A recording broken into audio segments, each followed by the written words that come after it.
गाय और शेर।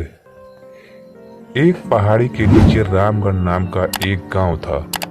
गांव के सारे जानवर हरी घास खाने के लिए सुबह उसी पहाड़ी के ऊपर बसे जंगल में जाते और शाम होते होते घर वापस आ जाते थे।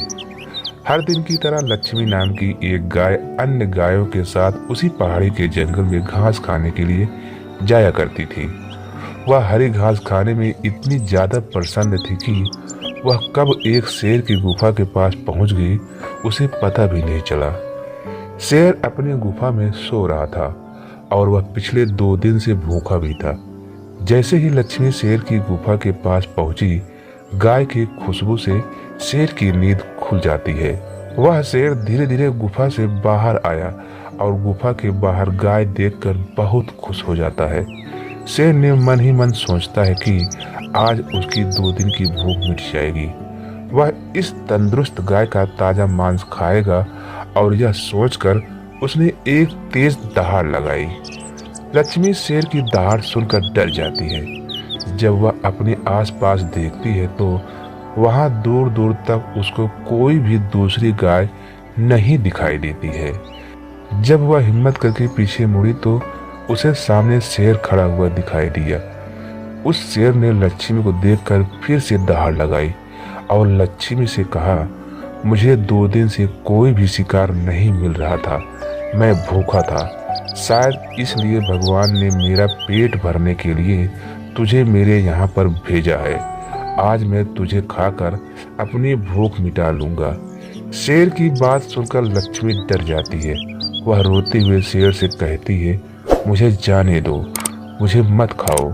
मेरा एक छोटा सा बच्चा है जो अभी सिर्फ मेरा ही दूध पीता है और उसे घास खाना अभी तक नहीं आया है। लक्ष्मी की बात सुनकर शेर हंसते हुए कहता है, तो क्या मैं अपने हाथ में आए शिकार को ऐसे ही जाने दूं? मैं तो आज तुझे खाकर अपनी 2 दिन की भूख मिटाऊंगा। शेर के ऐसा कहने पर लक्ष्मी उसके सामने रोने लगी और विनती करते हुए कहती है कि आज मुझे जाने दो। मैं आज अपने बछड़े को आखिरी बार दूध पिला दूंगी और उसे बहुत सारा प्यार करके कल सुबह होते ही तुम्हारे पास आ जाऊंगी। फिर तुम मुझे खा लेना और अपना भूखा पेट भर लेना।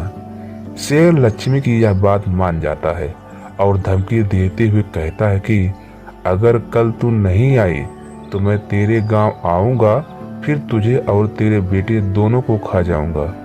लक्ष्मी शेर की यह बात सुनकर खुश हो जाती है और शेर को अपना वचन देकर गांव वापस चली जाती है। वहां से वह सीधे अपने बछड़े के पास जाती है, उसे दूध पिलाती है और बहुत सारा प्यार करती है। फिर बछड़े को शेर के साथ हुई सारी घटना बताती है और कहती है कि उसे अब अपना ख्याल खुद ही रखना होगा। वह कल सुबह होते ही अपना वचन पूरा करने के लिए शेर के पास चली जाएगी।